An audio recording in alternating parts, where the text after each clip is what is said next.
post-game report on the PRO Media Network for all things Pelicans.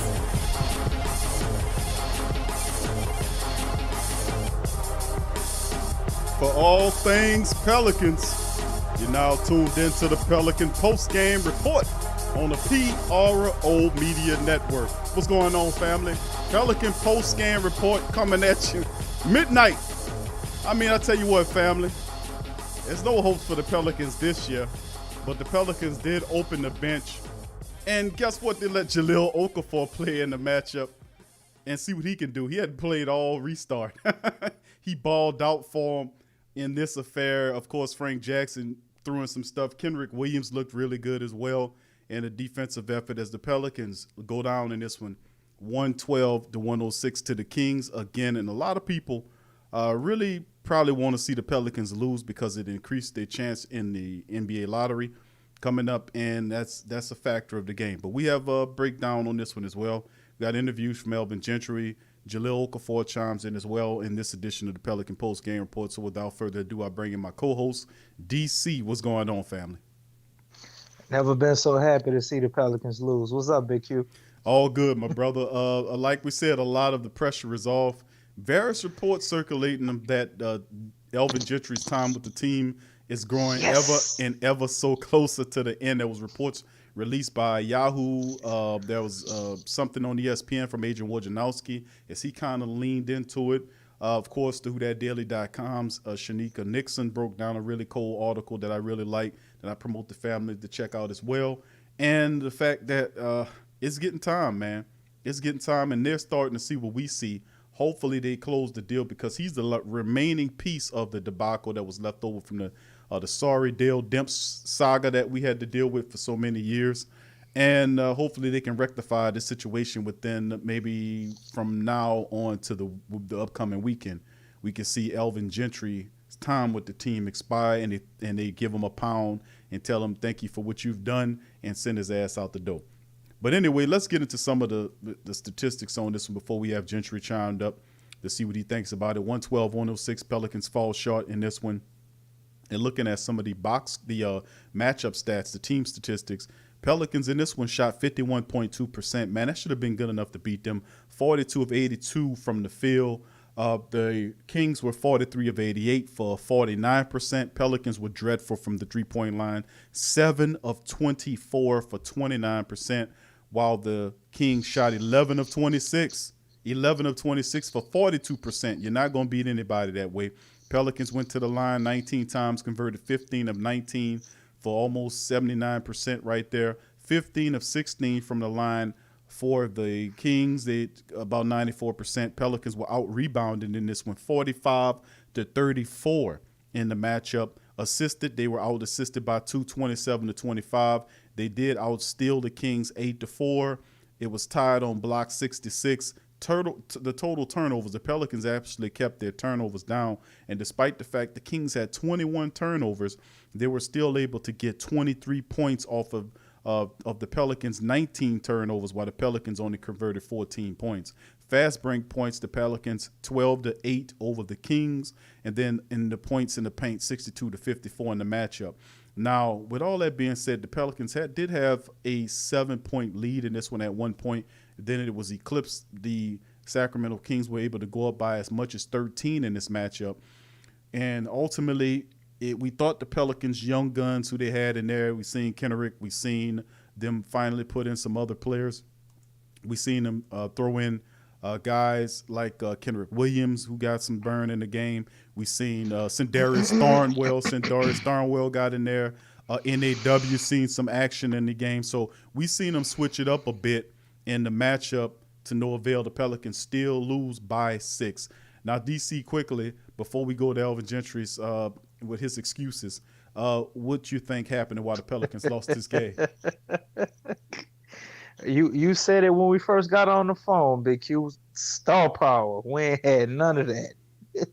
And we're not a disciplined team coaching-wise just to be able to win games with our regular players.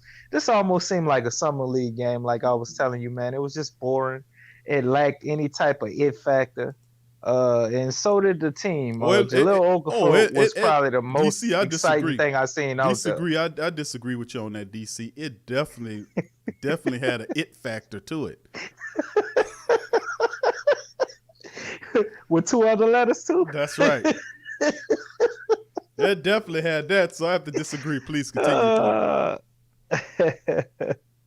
And I can say a big part of why we didn't win is because our coach decided to call a timeout in a very important part of the game. And we had like an easy 2 points. I don't think that helped.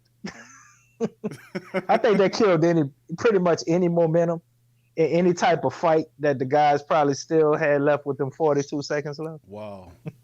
This guy called a timeout, and Zobal had a wide open rim run. I ain't never seen somebody so wide open. Never. Like, how did your coach not see that, bro? Elvin Gentry. He wasn't wearing his glasses. I know, right? Well, it must be a new prescription or something. It got to be something, and it started with 2 H's, Heavenly and Hill. Let's go into Elvin Gentry's. His next, let's see what Elvin Gentry has to say. Of course, he got the thing on his face and everything. Let's see what kind of decisions Elvin Gentry, or coaching decisions that he made or didn't make, and his thoughts on the game. Here's Gentry. Regular season game since February 25th. And look, we think that he's a little older because he's been in the league so long, but he's just 24 years old. But just the type of example he set for even the younger guys, the fact that he kept himself in great playing condition by not playing that long and to still come out and score 21 points. Well, I've said this before, that I think he's as professional as any guy that I've been around. And, it's been tough for him because, obviously everyone wants to play. And, he hadn't played in those games, but he did exactly what you talked about. He's kept himself in great shape. He's kept himself ready. So when the opportunity ever comes, he steps up. If you can remember, he hadn't played for a while, and we stuck him in the Detroit game. And at Detroit, and he dominated that game. So he's just a pro's pro, I think, and he's a pleasure to have on your team and a pleasure to coach. Will, go ahead. What's up, Coach? This is Will Guillory with the Athletic. It seems like ever since you guys got to the bubble, Frank has been playing with a whole lot of confidence.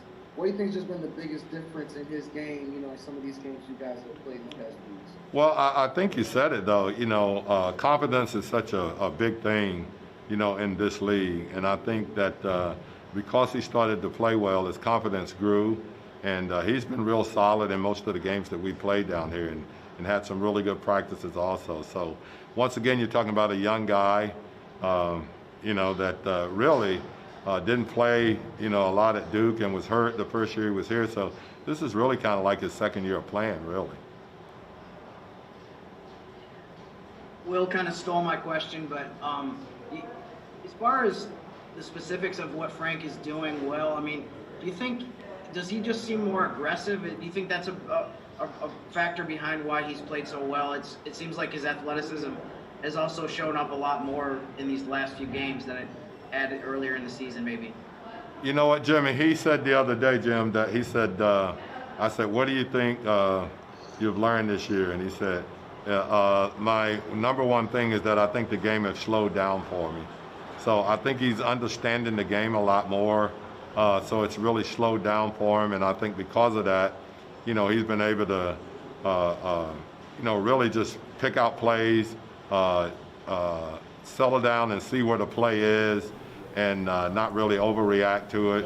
And I think he's been great, really. He's played with a lot of effort, but he's also played with a lot of energy, I think. That's Coach Elvin Gentry's thoughts on some of the players he spoke about originally. Jalil Okafor, he's a pro's pro. He talked about the game when he put him in there against Detroit, and he had great success. But obviously he's not pro enough to play in these last games when it actually means something. Of course, we talked about his size, but his defensive detriment. But we've always known that Jalil Okafor was a offensive-minded big. He's a legit 7-footer who does have some ability around it. As you can see, when inspired to, he does play defense, and he played defense in this matchup. He scored 21 points in 26 minutes of playing, and he hadn't played all NBA restart. So imagine what kind of contribution you would have gotten from Jalil Okafor, who people just keep forgetting this guy was a top 5 pick just a few seasons ago.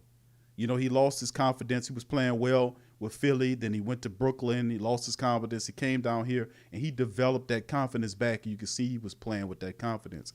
And I just think that it's a shame Gentry can't get these lineups. He's a legit 7-footer who you could have put in there against matchups against Sacramento to battle their bigs in the paint to give them problems. But, you know, but the truth is he's a pro's pro. This is Gentry speak now. He's a pro's pro, DC. But he's not a pro enough to outseat Jackson Hayes for his minutes. He's a pro's pro, though. Well, man, come on, man. Talk to me, man. What's going on I'll here? say this, man. We got to think, too. Why There's should we? always... Why should we? He ain't Gentry not thinking. Let's do what he does. We got to thank for him, man. You know people who don't think and you have them around you. You got to thank for him. Oh, Lord. So, you got to wonder sometimes if there's a separation in between coaching and then general management. Maybe I'm wondering if Gentry has certain guys that he wants to play, along with general management wants certain guys to play for whatever reason. Because that's the only thing I could think of that makes sense why Jalil Okafor ain't been getting minutes. I mean, we've been talking about it on the show, and then we'll go through spells where we probably don't mention it much because the Pelicans may have been successful at their period of time or whatever. But there's just no reason for him to not play. Like, I mean, even though his defense isn't always up to par, and we're saying that, he got 2 blocks today. So he did his thing a little bit, enough to get 2 blocks at least. He was the only person pretty much productive for the Pelicans other than Frank Jackson. And we saw some positive things from Nickeil Alexander-Walker as far as his hustle and his defense. But for him to not get any minutes off the bench ever, and we had horrible big play and just intermittent big play all throughout the year, like Nico Melli was 1 for 10. You couldn't tell me at least one game or a couple of games we couldn't run a Jalil Okafor, Derek Favors lineup for a little while, or Jalil Okafor, Jackson Hayes. I ain't too crazy about it, but like, why not try it? You know you're gonna get your buckets. I can answer that for you. Is the fact that any opportunity that he has to go small, he does it. He does not like to go big. He don't do it the other way around. He don't do it around. The guy, I can understand you doing that if you don't have the size, but you have a legit 7-footer who can score the ball. If anything, Right. Jalil Okafor can do, he can score the ball. He can attack he can attack. He's good at posting up with his back to the basket. He has several moves. You've seen him go between his legs with the ball. He has some range with it when he's confident, and when he got that going for him, you want to see him there. And then, of course, packages where you can use Jalil Okafor at the center position, where he's comfortable, and slide Derek Favors down to the power forward position, where I've seen Derek Favors play well at the position, was something that he didn't investigate. And I can understand you playing Jackson Hayes, but if you really wanted offensive set from a big, Jackson Hayes is not the dude. If you want defensive play and stuff like that, then we give it to Jackson. But Jalil Okafor, you need scoring in the post. Jalil Okafor could have answered a lot of those questions, like when we was playing these other teams, and they had their legit 7-footers, and they're banging against Nico Melli and a 6'9" Derek Favors. You have a legit 7-footer sitting on the bench who's experienced. Why not play that guy? I mean, he got 0 minutes during the NBA restart, and I think that's an issue. DC, hold on, quickly before we get to the next. Just one thing, real quick. Does anybody realize that one of the best games we've seen from Nico Melli was when he played alongside Jalil Okafor against, I think that was the New York Knicks, when they had that whole stretch of Brandon Ingram and Drew Holiday being out. Mm-hmm. Lonzo Ball, Jalil Okafor, combination of Nico Melli, and maybe somebody else I'm forgetting about, all stepped up, and we won like 3 out of 4 with those dudes hurt. Jalil Okafor was a big part of that, and you heard Alvin Gentry talk about the Detroit game, which was one of those games in that stretch too.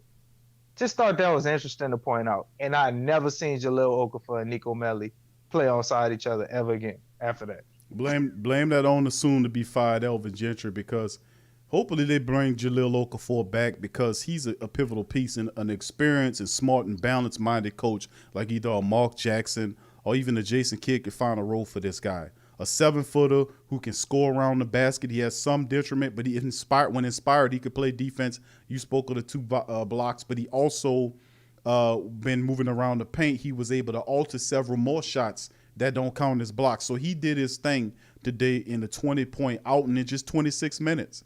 Frustration from the big, finally getting an opportunity to play. Speaking of Jalil Okafor, here was his thoughts on the game. Looking forward to this opportunity to just get some extended minutes and really show what you can do down there in the bubble. I was really excited about getting an opportunity to play tonight.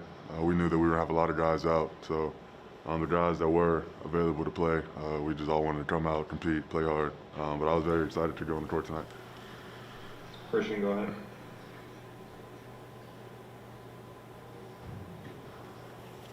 Christian, you there? Andrew, go ahead.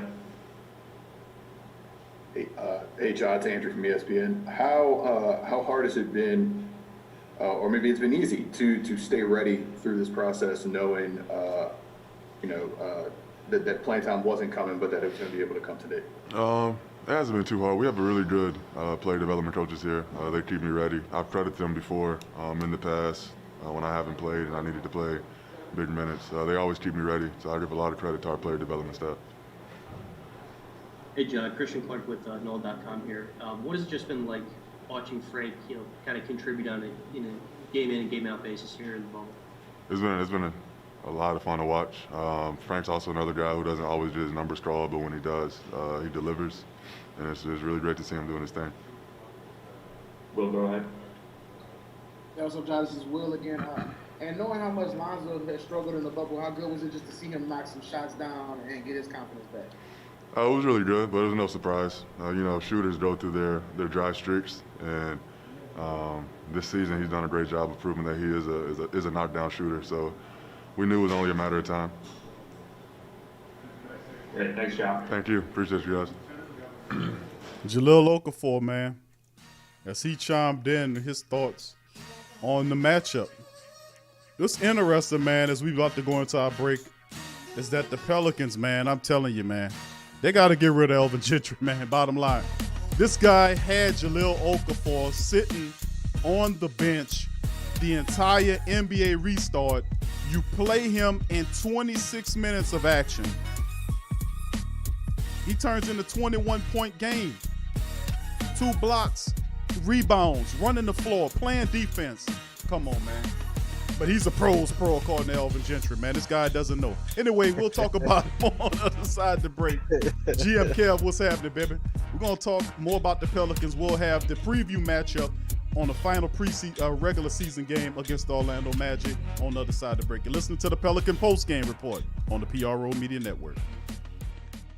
Remington Tax Solutions is a company that, together with their partners, provide virtual tax consultation and preparation for individuals, small business, and nonprofit. They also provide notary and a host of other business-related services for their clients. Their associates provide a systematic yet very client-centered approach to their services. They offer the industry knowledge and insight to help solve your most complex tax issues. At Remington, their currency is time, the one resource that cannot be replenished. For that reason, they utilize the simplest and most effective forms of technology to make their services faster and more efficient. No need to wait in the office until your taxes are completed. Simply upload your documents via the Taxes to Go app or via their client portal, and they'll take care of the rest. Remington Tax Solutions is a member of the National Association of Tax Professionals and participates in the IRS Annual Filing Season Program, which is a voluntary tax education program to stay abreast of the ongoing changes in tax legislation. Remington Tax Solutions has a strong connection to the communities in which they serve. It is a part of their mission to make a positive impact on the lives of their neighbors. So, if you're looking for a reliable, effective,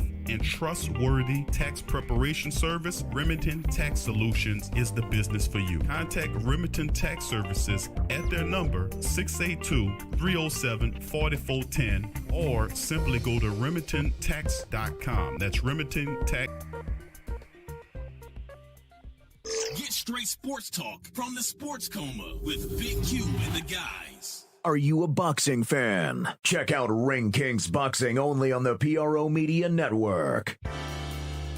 Do you need a domain name? How about a host for your website that can work with WordPress? Try Namecheap.com. They make registering, hosting, and managing domain names for yourself or others easy and affordable because the internet needs people. Namecheap is an ICANN accredited domain register and technology company founded in 2000. It's one of the fastest growing American companies according to the 2018 Inc. 5000, celebrating nearly 2 decades of providing unparalleled levels of service, security, and support. Namecheap has been steadfast in customer satisfaction with over 10 million domains under management. Namecheap is among the top domain registers and web providers in the world. They offer a full selection of popular and unique domains along with fully featured hosting packages, SSL security certificates, WhoisGuard privacy protections, and more, all at the lowest prices in the industry. So if you need a domain name or hosting or anything else, think Namecheap.com. That's right, Namecheap.com. Check the description section below for link. There's a lot of reasons to be a fan, but only NBAStore.com has all the gear. Are you a Pelicans fan? Check out the Pelican postgame report on the PRO Media Network.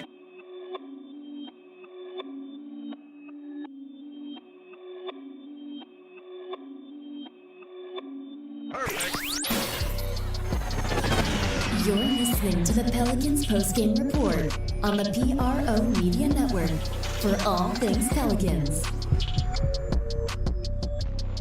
For all things Pelicans, you're now tuned into the Pelican postgame report on the PRO Media Network. Recap of the Pels losing another one, 112-106. They go down. Most of the starters did not play in this game. Only one starter played. That was Zobal, and Zobal need all the practice he can get, to be honest with you. JJ Redick didn't play in this game as well. Pelicans rested them all. And to see what the younger guys could do. The truth of the matter is, we know what they can do. We know what Frank Jackson could do. We know what Kenrick Williams could do. We know what Jalil Okafor could do. We know what these guys can do. The only person you could rightfully say we want to see what they can do is Sindarius Thornwell. You don't know him too well, but guess what? He chunked in 7 points tonight.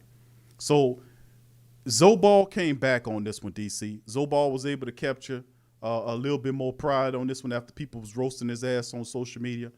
But in this one, he scored and going into the box scores. Now, 16 points for Zobal in 29 minutes, 5 of 9 from the field, 4 of 6 from the three-point line, 2 of 2 from the free throw line, 4 assists in the game, 3 rebounds. He had 4 turnovers, but nonetheless, this was his best outing by far in the NBA bubble, no doubt about it. Etuan Moore started today for the team. He finished with 14 points, 6-11 shooting. In 24 minutes, he was productive. Like Etuan, I wish Etuan was at least 3 more inches taller, man. He would be the perfect little off-guard, small forward prospect if he was just 3 more inches taller. But outside of that, guys like Jalil Okafor, 26 minutes, 9-11 from the field, 3 of 4 from the free throw line, 21 points, 4 rebounds, 2 blocks in the matchup. 18 minutes for Frank Jackson. As you heard, the reporter asked about Frank Jackson's production. You heard what Jalil Okafor said. He had 18 points in the matchup, 4 assists in 25 minutes, 8 of 11 shooting from the field, 1 of 2 from downtown. Like what young Frank brought to the table. If you look at other guys, NAW, 9 points and 6 assists. How about that? NAW, very impressive. 9 points wasn't it. We know he could score, but the 6 dishes is something that I would love to see more from him in the matchup, despite the fact he turned the ball over 3 times. I'm not going to really pinpoint that in 25 minutes. Outside of that, you look at anybody else that was not a factor in this game. Sindarius Thornwell played 16 minutes in this one, 3 of 5 from the field, 1 of 1 from downtown. He finished with 7 points, 3 assists, and 2 rebounds in the match. Pretty respectable. Jackson Hayes in 22 minutes, DC, 4 of 4 from the field. He hit a free throw shot, 9 points, 5 rebounds, 1 block in the game. Josh Hart. Maybe if Josh would have got going, I think the Pelicans would have won this game. Either Josh Hart or Nico Melli, DC. If any one of those dudes would have got going, the Pelicans would have won. Jackson Hayes would have had more rebounds than Josh Hart. That might have helped. Josh Hart, 10 rebounds in the game. But the he cold led part, the team in rebounding, man. That's crazy. That is crazy. The cold part about it is if you would invert that stat and win 10 points, the 3 rebounds, that would have been enough to put him over. But Josh Hart, 3 points. 30 minutes, 3 points. 1 of 8 from the field, 0 of 5 from the three-point line. He had a terrible night. If Josh Hart would usually do what he did, Pelicans would have won. Same with Nico Melli. 25 minutes, 1 for 10 shooting, DC. Nico Melli was 1 for 10. 0 for 4 from downtown. 5 points and 4 rebounds, DC. Yeah, I'm convinced Josh Hart, Nico Melli, and Lonzo Ball always hanging together, bro. But bad luck rubbing off on each other. After yesterday, Lonzo Ball got mad and he was in the room by himself. And he came out and he shot good, and Nico Melli and Josh Hart kept hanging out together. It's amazing to me, man, to say the least, bro. It's amazing to me, to say the least, because, you would think and you would look at this and you would say to yourself that with the production you've gotten from not only NAW, from Frank Jackson, from Jalil Okafor, and then Zobal finally got going, you would say, okay, the Pelicans have enough. Now, if our regular contributors of Nico Melli or Josh Hart bring their regular games, the Pelicans come with a win. But both Nico Melli and Josh Hart just were dreadful in this one, and that was a part of it. If they can get that regular scoring, they take the win. Pelicans go down to the Kings again. They take the season series. And what can I tell you, man? Big ups to GM Kev joining the stream, DJ as well. DJ says, GM Kev says Okafor should have been playing. Man, what kind of coach do we have? And then DJ says, for real, bro, I'm saying Okafor needs minutes. We was saying that. Also, Till, what up, Till? My dog Till in the building said, I can't believe Ja isn't in the rotation, but Jackson Hayes lighting the ass is. He said, I love Jackson, but I believe Ja is better now and deserves minutes. I agree, Till. You right on the money, baby. That's absolute facts. The family kicking it. We've known this about this man. We've known this. And when he played against the way he did, like you said about the New York Knicks matchup, I remember that one. The Detroit matchup was really big because he showed off what he could really do. Now, if that didn't earn him any minutes, and then you seen Jackson Hayes, I could see you looking to try to develop him. But you're also trying to win ball games. Develop Jackson Hayes behind Jalil Okafor, and you always can find minutes for that big. Jalil's the only really big 7-footer that he have. And the cold part about it, he's not a big, slowful 7-footer who with no offensive tangibles. He's offensive first, defense second, but can be promoted to be defensive like you've seen tonight. So, I mean, I don't know what to tell you. He used to be slow-footed, man. And he looks a lot better. I think he went vegetarian or something, man, and he dropped some weight. That's right. And we were supposed to run all this year because last year Jalil Okafor was on our team, and he looked different. But he set himself up to be able to run. I guess he had visions of playing on side of Zion at times, but, it just ain't go that way, man. Now all we could do is woulda, coulda, shoulda, and look back on what could have been if he would have got some minutes. I mean, something that simple could have been enough to change the tides for them in the bubble, man. Well, that's what I'm saying. It wouldn't have. It don't take much to spin the tide for them, because the fact that's why a lot of people are kind of upset about Gentry, the squandering of these rotations. The fact that you have the personnel. This is a very versatile team, and they have everything it takes to win. They could play any kind of team, any kind of way. They could play small. They could play big. They're longer than what they used to be. And remember, in years past, we had guys that were tweener guys who didn't have that length. Remember, we had guys like Shaq Diallo on the team, and Diallo was 6'8", but he wasn't a small forward. He wasn't a power forward. He didn't have a shot. He just didn't fit there. You know what I'm saying? We love his intensity in terms of what he brought in the hustle game. He played great defense too. Right, hustle game, defense. He'll run up the court with his hand up for a pass, in which he never got. But the reality is, you have we are a lot more athletic this year. We're a lot more athletic. We're actually a lot longer this year. And fellas, we are 30-41, man. DC 30-41 on the season. And even that's though unacceptable. That's man, unacceptable. With the expectations we had this year, I would have expected us to win at least 40 games. If we won about 40 games or close to 40 and didn't make the playoffs, all right, fine. I expected us to be, close to that, But I mean, I know we did. You lose a few games because of the pandemic. You're not quite gonna get to 82, but still 30 games though, man, and just how you watched us lose. We lost so many unnecessary games, especially in the beginning of the season. There were so many games that we just weren't supposed to lose. We just were giving away, lack of effort, like we saw in the bubble. They pretty much started off the same way they started the season off. They started the bubble off the same way, and then you see a game like tonight where you kind of see them show the effort, but just not execute. But the effort was there, and then we had other high points. There were some games we won where we looked like, oh, they're gonna turn the corner, and that's just been the Pelicans all year. We've been waiting for them to turn the corner. It just ain't never happened. And realities, I guess, finally setting in. We had a little bit of a situation with this bubble thing where we had a chance, and I would have been fine. I'm fine with us not making it, but just the way that we didn't make it, it's just like we didn't put our best foot forward. So if I go and I try to do something and I give it 100% and it doesn't work, I could sleep good at night. I'm good with that. Okay, I didn't make it. I'm gonna have to switch it up, do something different. Gave it 100%. We don't know what the hell we would have had, because it's like we just didn't give it 100%, from our rotations to our lack of energy and effort to just a downright lack of strategy. Especially on the defensive end of the ball, man. And it's just disheartening to see. And I was very, very excited when the shot clock went to 0 and we lost, because I'm pretty much set on the drive right now.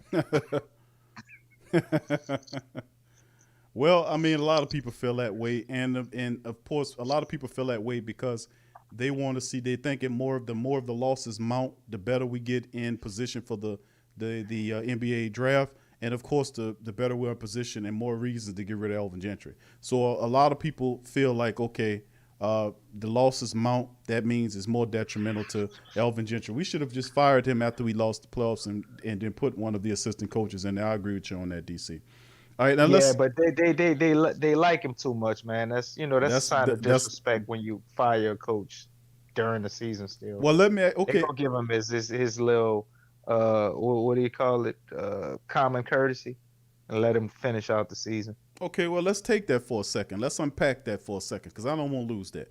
Let's say for a second that does count as disrespect. But what's more disrespectful, you putting up this pathetic-ass record to the fan base, or us firing your ass because you're sorry?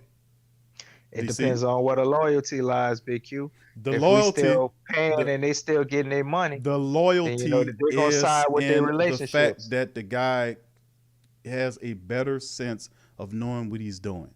This has absolutely nothing to do with loyalty. This has everything to do with the fact, can you do your job right? That's all this is about. He got this job to be able to do this year just based on loyalty. Because from a few articles and stuff I read, Miss Benson wanted Gentry still around. She said he was a nice man. That's what she said. She wasn't loyal to him.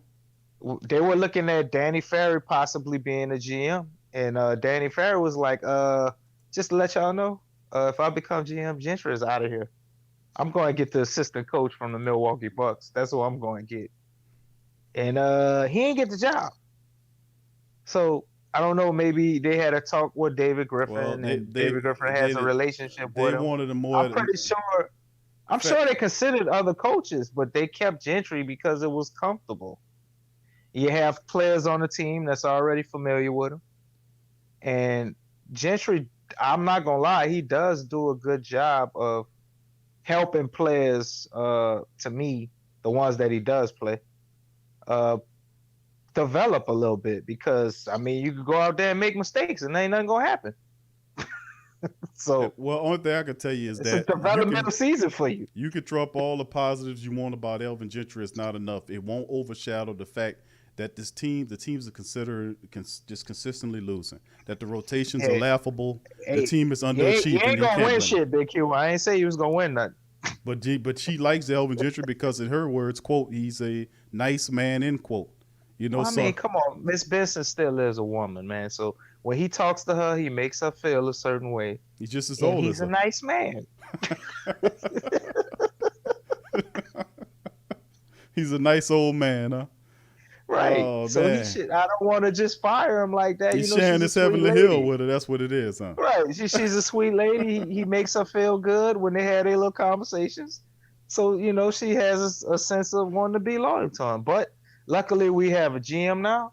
So, you know, that loyalty stuff gonna have to go out the window when you're not performing, man.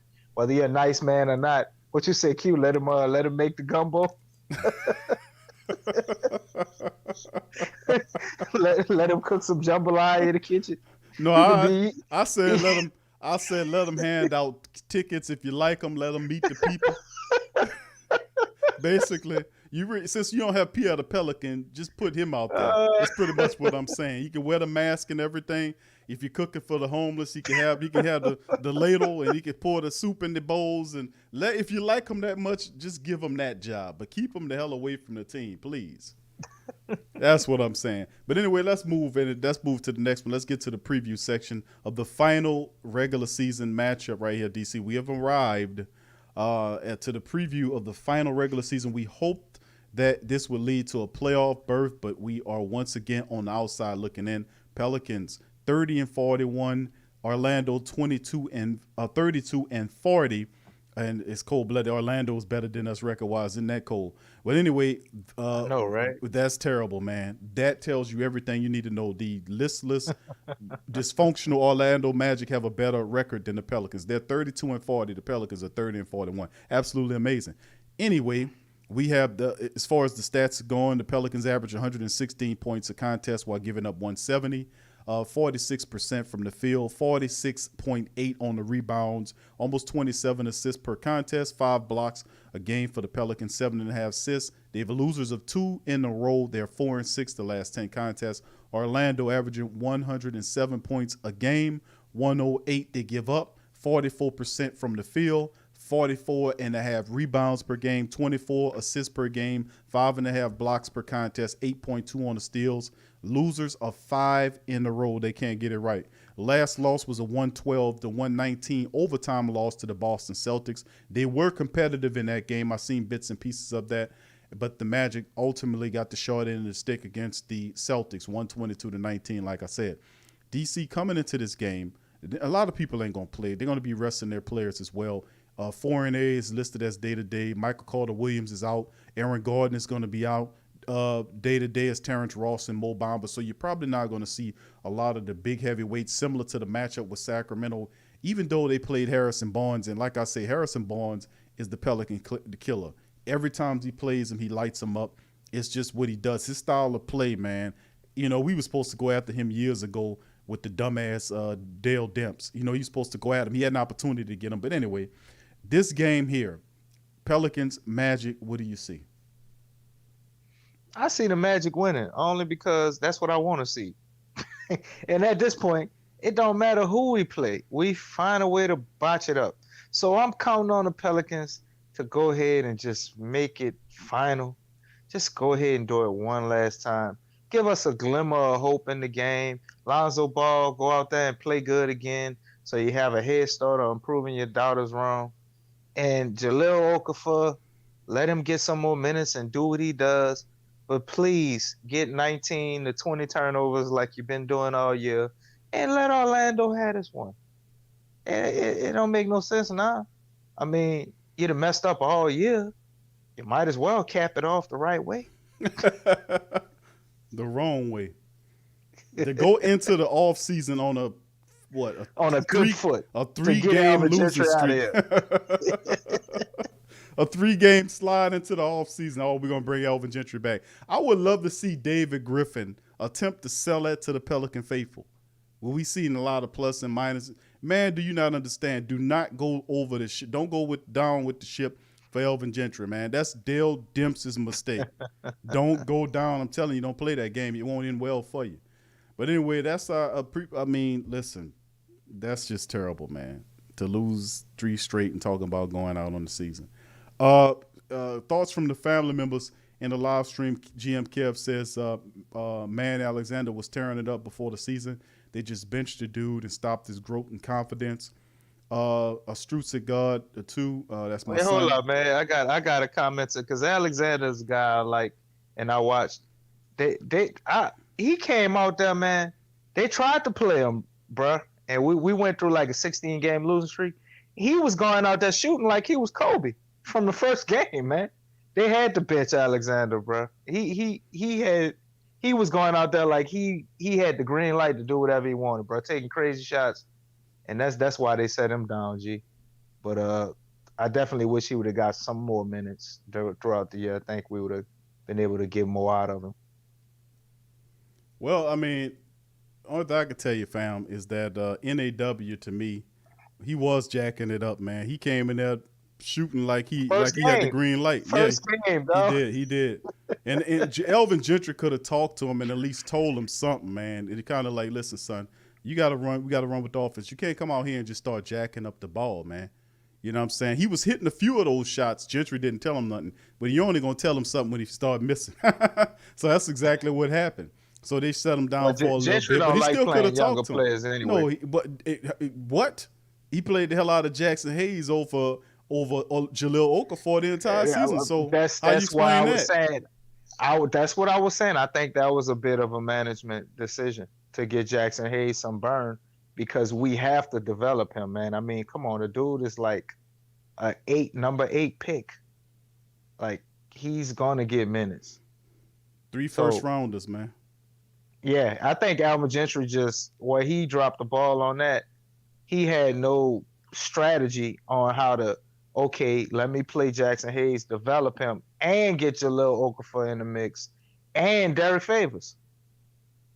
You know? Well, he had him playing, when Favors was hurt, but once Favors came back, he just went like, I can only play 2 of them. I can't play one game and then maybe another one another game. Like, that don't make sense to you, coach? Alvin Gentry gets like something going and he just stick with that, man. He gets stuck in his ways. All right, well, I mean, that's absolutely true, man. Astrusa God, who that tell you? That's my son. Good to see you. What you still doing up? That's my boy. How you doing, son? DJ say he liked Alexis Ajinka. You talking about slow-footed. You can't get no slow-footed than that. That's a big sucker. He just couldn't get no minutes on the court. Kevin said the undisciplined. DJ said that's why they're not going nowhere. Let them bring the food out to the fans. Says DJ. Right. He's asking, are we taking any calls? DC, are you up to taking a few quick calls tonight? Yeah, a few quick calls. Okay, I gotta go. Okay, a few quick calls. DC has to go help Elvin Gentry sort food. Kevin says, let him jack it up. That's how Kobe learned, DC. Actually, Kobe played within the team because when he started doing all that crazy stuff, Phil was sitting him down too. He did have a short leash on him at first. He had to learn to play within the confines. Once he learned to play within the team, they strategically started letting him go. But that's another thing, when he got hot games, they let him go off when he was hot. But that was after the fact that he understood in part because that's how them young players that scores, they first come into the league thinking it's all about scoring. Then Kobe, much like Michael Jordan, much like a lot of the great scorers of the day, had to learn how to get their team involved with them to help them win games because Kobe got tired of getting close to games and ended up losing or stuff like that. And then he finally got it. Listen, I have to get these other guys involved. And when he did that, you seen he elevated his team to stardom. So can NAW, and I'm not comparing NAW to Kobe Bryant. That's a tall order for any player to be on. That's his favorite player, though. I get you on that. That's a lot of players' favorite players. It's Kobe Bryant. It's a tall order for me to put him on the level of that guy, of Kobe Bryant, which is the pinnacle in many respects if you like Michael Jordan or Kobe Bryant. But the reality is he has a long way to go in learning the system, and perhaps this definitely not the coach to learn anything from. So hopefully we get another dude behind to get him. I can say this, what I liked about him, and I mean, you got to look with a magnifying glass with him because you look at the numbers, they weren't really that impressive. But we know he could score the basketball. We know he can do that. He went in the tail end of the season or during a 4-month break, and you can see his whole mindset was set on being a facilitator and learning to try and be that backup point guard that we desperately need. And I think he made a lot of strides in that, man. He came up and did his stuff. He got a lot better than what he was. Don't get me wrong, DC. 70 something games in the NBA. Getting your feet wet, you definitely learned something in the game despite the break that they had. But But I was saying I can't compare him to Kobe, but what I can say that I see in him is he wants to be good. And he is trying. I have never seen him as lackluster as this team has been. Him and Frank Jackson, I ain't never seen them set foot on that floor and not give 100% effort. Well, that's what I can say about that brother, and also Frank Jackson bringing him in there because I really hope we resign him. He giving 100% and he truly wants to be good. I can see it, so we might have something with him, bro, but maybe it'll take some time. Well, I mean, you have 3 of these young guys. Not to mention the other second round pick that they picked up from overseas. That's a guy that'll be a contributor in the future Pelicans club. Didi. Right. Didi over there balling, man, hitting game winners and everything, man. Right. Didi a shooter that play deep. Yep.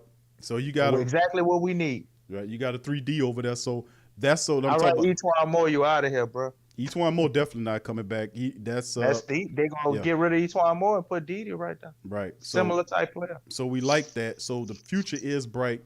They are drafting correctly. They have a lot of talent. We just need the proper instruction to be given to them by the proper head coach. And hopefully the Pelicans within the next 10 days will be able to remedy that situation. Teal says Favors feel like off the bench center, Jazz, not a starter. I remember that was the case. You had Rudy Gobert there. Derek Favors was there before Gobert was there. But you see Rudy kind of emerged into that. He took on that role. Derek Favors to me and DC was talking about this pre-show was the fact. It was like, man, do you see, didn't it seem like to you, and I asked that question, don't it seem like to you Derek Favors is different than the Utah Jazz? The Utah Jazz, Derek Favors had more attitude than the Pelicans version. And of course, DC reminded me of the fact that the mother passed away. And he had some really tough family situations and other things that occurred this season that kind of really affected him. And I was like, yeah, you're absolutely right. That's definitely. And he was hurt, man. He had injuries too. Right. All season too. Right. And he played through it. He had the difficulty around with his family. So you might see that impacted his play. He might still be hurt right now. He don't seem like the type of dude to get behind the podium and was like, yeah, my back was hurt. That's why I could. He don't seem like an excuses type dude, man. No, he ain't gonna. He gonna man just play might be banged up right now, bro. Well, he'll get plenty of rest. That's to show you what time it is. He got plenty of rest. He can start taking. He been taking it. They ain't playing him off this game. They won't play him next game. And he'll have the whole summer to rehab as the Pelicans gear up for the final for their next season. He can get all the rest he wants, Big Q. His vertical ain't gonna increase at all, and that's my concern. Yeah, he can't jump, bro. He can't jump over a stack of quarters, man. Nah, bro. Jackson. We glad we have Jackson Hayes here, but Derek Favors does bring an element to the team. But I just hope that the Pelicans had Jalil Okafor on a 2-year cheap ass deal, cheap deal. So we're gonna take a few calls right now, right quick with DC. We're gonna make a couple of quick calls here. All right, family. Thank you for calling the Pelican Post Game Report. Who's on the line? Yes, DJ, bro. What's good, DJ? Another loss. Yeah, another loss, but it's a good loss because it's building bricks toward getting Gentry out of here. So you should be celebrating, Brian, popping champagne over there. For real. You know what? I'll do that Thursday. When I'm watching the game Thursday and we lose, I know it's gonna be hard for me because, like I said, because watching the Pelicans is like watching the Saints to me. So, but since we're doing the good terms, I'm gonna be happy. But at the same time, I'm gonna be mad. It depends on how we lose that game. But this is a quote on this loss. I really didn't see the first half. I kind of got a glimpse of the second quarter and maybe like the fourth quarter, so I really didn't really see that game. But, I follow people on Instagram that puts up the stats and all that. And like I've been saying, play Jalil Okafor. I mean, I know he's not that dominant center that we need, or that one key piece center like everybody else do. but damn, at least get a man a chance. And look what he put up what 16, 17 points tonight. 21. 21. Like he was what 8 for 8 before halftime. He was close to perfect. I don't think I think I don't remember exactly what it was, but I know he was either perfect or close to perfect at half. So, I mean, like that's all I've been saying. I said it in the previous show. Like, why is you not playing Jalil Okafor? You know, now all of a sudden, Drew Holiday, Brandon Ingram, and who else was hurt? And Zion. Oh, now you have to play these guys.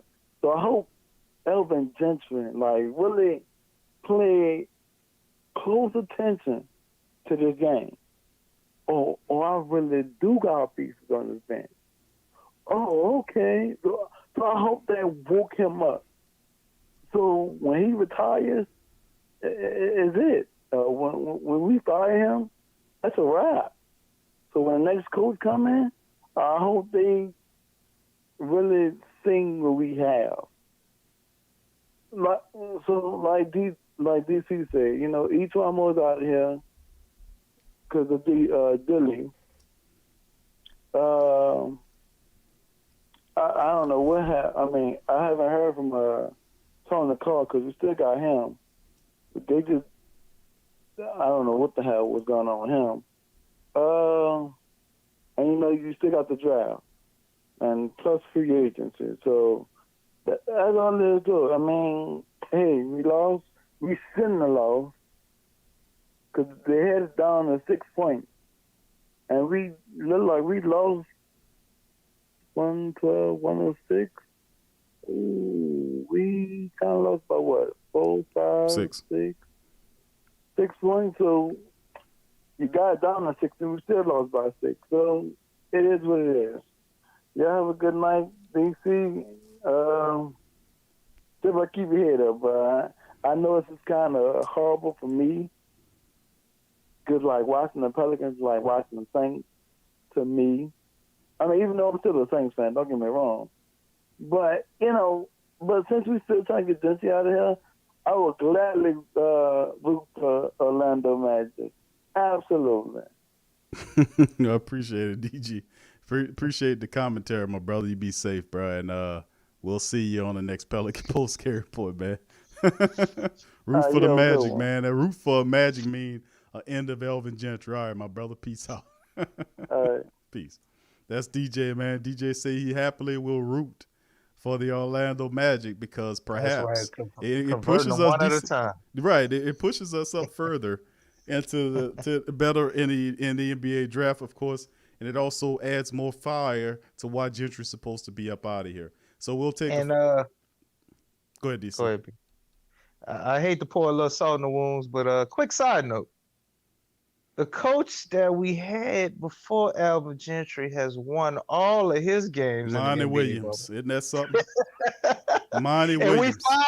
We fired him after he got the Pelicans to the playoffs. I couldn't wrap my head around. I was so pissed off when they fired Blame Dale Demps for that. That was Dale Demps. Why would you fire him? You know he's not going to beat the Warriors, but he got us there. And the cool part about it is I talked about that today on the Sports Coma. We're going to take a few more quick calls, family.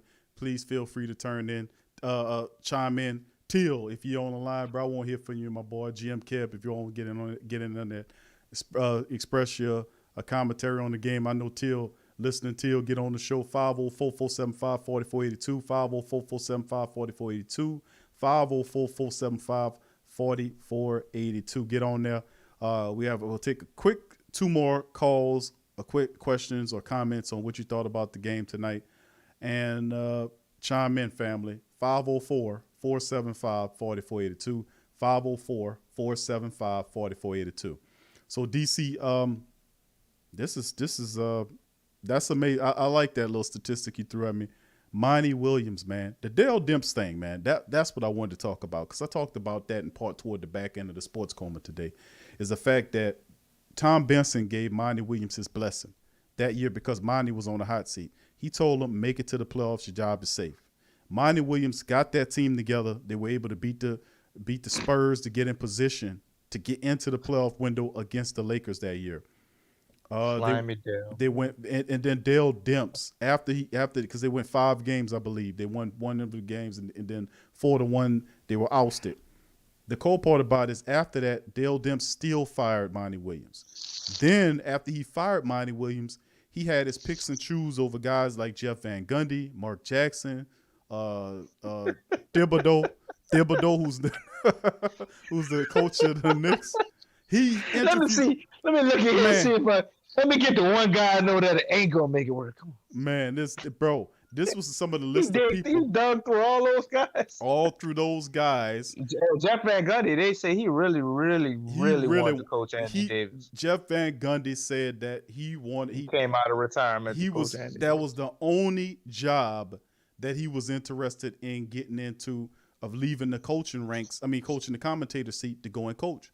And he wanted to make it work. So you had all these prestigious and winning coaches that had an opportunity to not only be the Pelicans' job. So you know what this guy did? He chose Elvin Gentry, the lesser of all the coaching candidates, to be the head coach of the team for the last 5 years. And you had one winning season and 5 years of coaching, and they keep giving him excuse after excuse. Oh, his team was injured. I've never seen a coach where they give him so much room and so many excuses to keep him in the position. Well, we want to see what Elvin Gentry do without all the injuries. Well, listen, idiot, coaching. And that's why I told David Griffin, listen, fool, every coach has to deal with injuries. Look what Greg Popovich is dealing with in San Antonio. You still have to make it work regardless or not. If you don't have your starters there and they might miss games, you still have to learn how to win games with lineups and adjustments, playing defense, the fundamental stuff. A lot of times the Pelicans lost a lot of games this past season because they lost at the free throw line. They lose some of these games by 4 or 5 points, and had they hit the free throws, they would have won the game. There were at least several games that I can recount from this past season what the Pelicans could have won if they would have hit more of the free throws at a higher clip. If they would have done just a little bit more on the defensive end and adjust their strategy, as opposed to being a team that run down the court and jack up shots. So I just really despise how Elvin Gentry has operated this team over the last 5 seasons. I can't believe it's been 5 years that this guy has been here and Monty Williams has been gone that long. And we have not done anything. The one playoff season, they then regressed and have gotten worse, severely worse than what they were then. So it was like an aberration, or like what some of my friends would say, even sunlight shine on the dog ass at least once a day. So I mean, it's one of those situations where Gentry was fortunate to get in the playoffs, and it's turned out to be an aberration because he could not reduce, he couldn't redo that feat again. He could not repeat that feat. So it's just absolutely ridiculous. So, like I said, we got a tight time frame, family. We're going to take a few more minutes to send out there. We're going to take a few calls who want to call in the show. 504-475-4482. 504-475-4482. We got a few minutes left. I'm going to get a few quick calls in there, comments, concerns, or what have you. Chime in. But anyway, DC, let's keep it going here. The reality of the day is, we have an opportunity here to fix this. Thursday is the final game against the Orlando Magic. Of course, it's going to be pretty much the same way like it was today. You'll see a lot of the starters play. But let me ask you something. We have a defensive stopper on this team. He takes charges. He fights and dives on the board, on the ground for rebounds. He doesn't shoot the three-pointer well, but when he's hot, he can knock it down. He's a selfless, gritty player who has the correct size. His name is Kenrich Williams. Why wasn't Kenrich Williams used more in the restart to guard tough players like DeMar DeRozan? DeRozan's 6'7", Kenrich Williams is 6'7", 6'6", 6'7", somewhere along up in there. And he didn't play any minutes, significant minutes against people. He could have slowed down some of these people, DC. He could have slowed down a DeMar DeRozan. He could have slowed down some of these other guys who was lighting the Pelicans up. But yet you keep him on the bench Explain to me why Kenrich Williams, because we seen him play a little bit in this one, why Kenrich Williams didn't get the time. He's a defensive stopper. Why didn't we see him in this NBA restart in the games that count more? That's very easy, Big Q. Like we have an offensive coach, and Kendrick Williams is a defensive player. He can't score. So Alvin Gentry don't see no reason to put him out there. I'm gonna just put another guard out there who can score and shoot threes. So I don't care who he can guard. It's not about who you can stop. Just 10 seconds or less, get your shots up, and we're gonna shoot more threes, and that's how we're gonna win. Run, run, run, run, run. So Kendrick Williams ain't really had a chance. We've been watching for 5 years, man. 5 years. How long has Etwan Moore been on this team? Man, And we've been keep trying to play him as small forward. It's been a while, bro. To no avail, and we see that don't work. So I almost wasn't surprised. At times, Kendrick Williams looked real good throughout the season. At other times, I was like, damn, Gentry, why are you playing him? Sit him down. But I think it had a lot to do with the rotations and the times when they were playing him. Because he started sometimes, I think when Brandon Ingram hurt, I think. And he might have been getting some minutes or something like that. But he's a very capable player to do exactly what he does.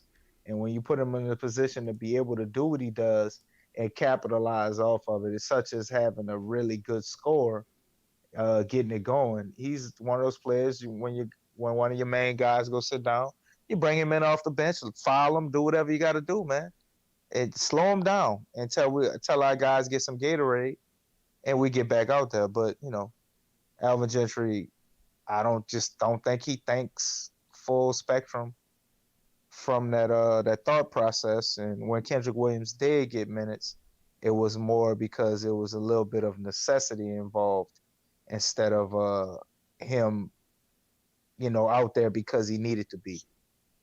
But what Nickeil Alexander-Walker is kind of giving you some of those things that Kendrick Williams did. He made a lot of key plays on the defensive side of the ball, like I've been watching and very impressed with. And I don't know if maybe Alvin Gentry's seeing a similar thing in him, because I noticed his minutes were kind of consistent in the bubble. So that's the only benefit of the doubt I guess I give Alvin Gentry for not playing Kendrick Williams. But he plays such amazing defense. He has such a heart and hustle. He gets rebounds. He does everything except he's just not a very efficient scorer. So that's the only reason I could see you not playing him, is just his ability to score. But got so many scorers on his team, that ain't always what we need somebody out there for. Yeah, the Kendrick Williams thing, man, he's probably one of the best defensive guys you have, not named Drew Holiday. And if you could put Kendrick Williams out there, he has the size to match up against most of some of the best scorers in the game. And if not, he's a guy that can frustrate them. You have a guy like, you see what Drew Holiday did in the Washington Wizards game to inspire them to win. It was the defense of Drew Holiday getting involved to knock some turnovers loose, to get to go do a couple of rim run-ins to kind of excite the Pelicans into a win, because they were sleepwalking and losing at half to the Wizards, who were playing with heart and determination. That's eye-opening. Well, you know that you're significantly better than this team. This team is missing its top talent. We talking about Wall. We talking about Bill. These guys were missing, and the Pelicans still were losing to them by 2 at half. And if it wasn't for Holiday's his play in the third quarter, you could have seen a major upset there.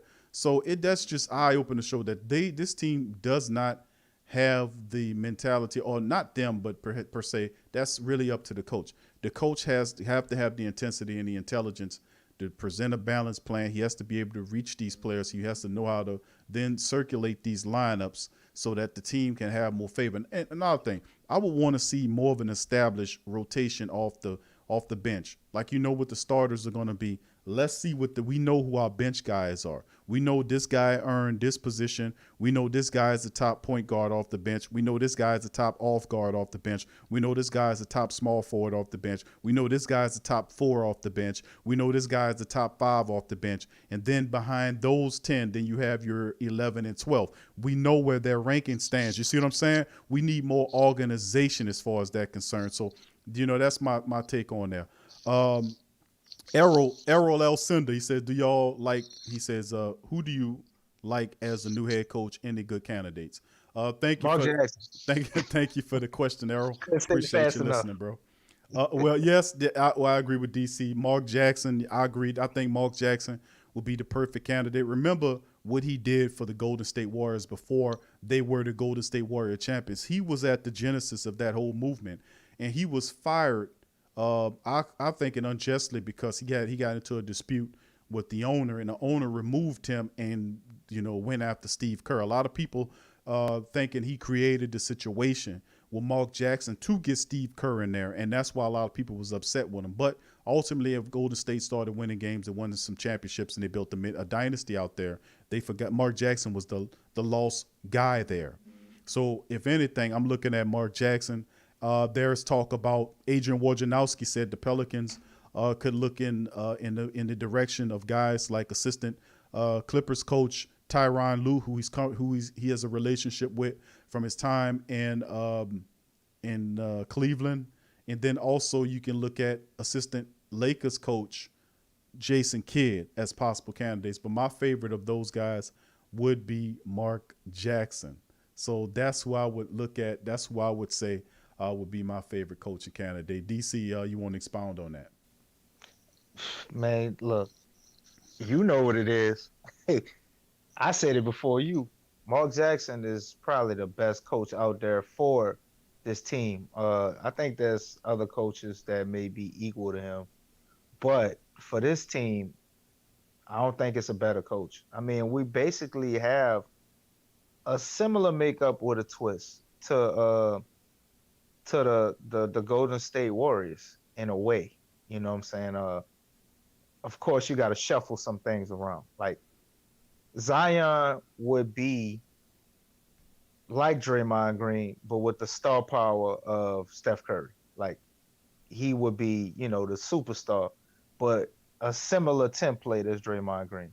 Lonzo Ball would be like Steph Curry, but with more of the template of Draymond Green. you get what I'm saying? I see what and you're then doing. you got Brandon Ingram, who, I mean, this is, you want to call him the pre or post Kevin Durant, because they didn't really have Kevin Durant. It was Barnes, I believe, when they first were doing that thing. Mm-hmm. So we just gonna say he's Durant because it's too similar. And Klay Thompson is a combination. We got to get two players to get what Klay Thompson gives to Golden State. We got Drew Holiday and JJ Redick. Those two players put together is Klay Thompson. Let's get that straight.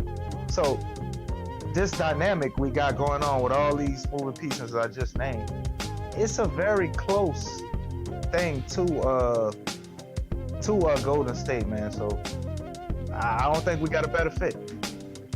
All right, well, it's plenty of time before we find out what's going on, fam. I'd like to thank y'all for joining us on this edition of the Pelican Postgame Report on the PRO Media Network.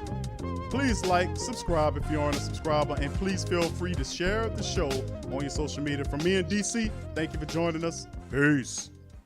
Bye. Are you a Pelicans fan? Check out the Pelican Postgame Report on the PRO Media Network. This is Big Q from the Sports Coma chiming in about the Pro Shop. Pro Shop is the platform store, and over 35 different designs are available for your pleasure. The new Drew Orleans shirts are coming in all colors, all sizes. Also for women, men, and children are available. Built Drawings Tough is also available. Despite Katrina, despite the plagues, despite everything else, we're still Built Drawings Tough, and we're going to make it through it. The very popular God is a Saints fan shirt is available with volume number 2. One shirt that says it all. You'll be the life of the party with your God is a Saints fan shirt. Also, other designs like the Chump Missioner tees. We didn't get robbed. The Drew Orleans neck gaiter that's also available now on the Pro Shop. Also, I Am Black and Gold Royalty, Tiger, Purple, and Gold Pride, Built Nola, Zion Strong, Won't Back Down Ever, Black and Gold Stand Up, and many other great designs are available at the Pro Shop and provided to you by Pro Apparel. And not only tees or sweaters are available at the Pro Shop, also coffee mugs, smartphone cover cases for your Apple or Android, bedspreads, towels, posters, on and etc. Go to the Pro Shop, support the platform, and represent in style. Who that?